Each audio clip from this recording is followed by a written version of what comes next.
Уште 3 дена до изборниот молк пред локалните избори што ќе се одржат в недела. Политичките партии, коалициите и независните кандидати денеска пред граѓаните ќе продолжат со представување на своите програми и кандидатите за градоначалници и советници. Коалицијата предводена од ВМРО-ДПМН ќе има митинзи и средби со граѓани во Пробиштип, Македонска Каменица, Пекшево, Берово и во Делчево, додека коалицијата предводена од СДСМ денеска ќе одржи митинзи во Центар, Жупа, во Деба, во Гостивар и во Маврово Ростуши. Ги слушнеме нивните обраќања од вчерашните настани. Тоа што го слушам на митинзите, а што го говори председателот на СДСМ Венко Филипче. Да бидам искрен, тоа што го слушам не ми се верува дека го слушам. Заборава дека другите го знаат, заборава дека имал шанса да направи нешто и не само што ја прокоцкал, туку и директно е винувен за трагедии, за корупција, за предавства, за срам кој што го нанесол на својата држава. Еден од критичните, можеби најкритични симптоми на вирусот е јахтата. Носителот на вирусот добива невидена желба за луксус.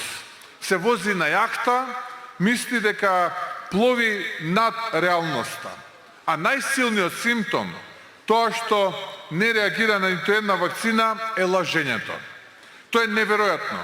Што да каже човекот, апсолутно е невистина и лаже. Поставуваме ски лифт на локалитетот, ќе значи еден реален развој на Калин Камен како дел од туристичко-рекреативен комплекс Свети Јоаким Осоговски. Планирано е развој на урбанистичко-планска документација, изградба и уредување на ски патеки и ски лифт на локалитетот Калин Камен, изградба на комунална инфраструктура, водовод, канализација, падна мрежа. Крива Паланка ќе биде туристички центар за културен, верски, планински и зимски туризам. Имаме власт што гледа на институциите како плен. Власт што владее преку страф и поделби. Власт што и по година и пол централна власт, по 4 години локална власт. Нема визија, нема реформа, нема одговор на ниту еден клучен проблем. Економијата е заглавена, инфлацијата галопира, платите се замрзнати. Веќе утре ќе ги презентирам најновите економски податоци. Тие се катастрофални. Христијан Мицкоски не ја води државата напред. Тој ја влече назад. Во конфликти, во реваншизам, во поделби. И сегогаш кој е соочен со критика заради својата неспособност, вината ја лоцира во некој друг. Ова е политички кукавичлук. Битола заслужува власт што работи, а не се жали. Битола заслужува власт која што обединува, а не дели.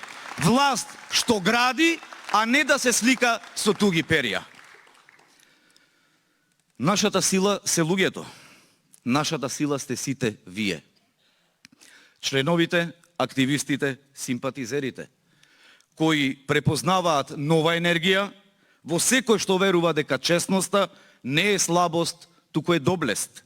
Оваа локација која што се простира на 86.000 квадратни метри ја предлагаме за новиот Скопски експо центар или новото Скопско сајмиште, каде што според неговата стратешка положба која што во непосредна близина се наоѓа Скопската обиколница е лесна за пристап на сите капацитети кои што би доаѓале овде да ги изложуваат на настаните своите производи и продукти, како и индустријската зона во Избегово, така да ова би добило една комплетна целина. Да го сочуваме и искористиме како градителско наследство кое може да добие поинаква функција пропаднатите индустријски и стопански капацитети, какви што се, например, магазините на Славија во Кисела вода.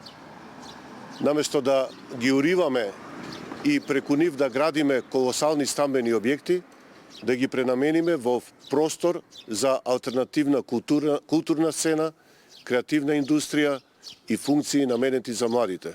Гасификација и енергетска ефикасност во училиштата за подобри услови и пониски трошоци. Спортски игралишта и уредени дворови во секој училиште со можност за училници на отворено. Технолошки интеркултурен центар Во целосно реконструиран дом на пионери 29 ноември. Итно затварање на постојната дива депонија, расчистување со криминалот и одговорност за системско труење на стружани, еколошки и одржливи решенија за реупотреба на отпадот. Компостари за биоотпад од затворен тип во секое мало, што ќе бидат достапни за секое домаќинство.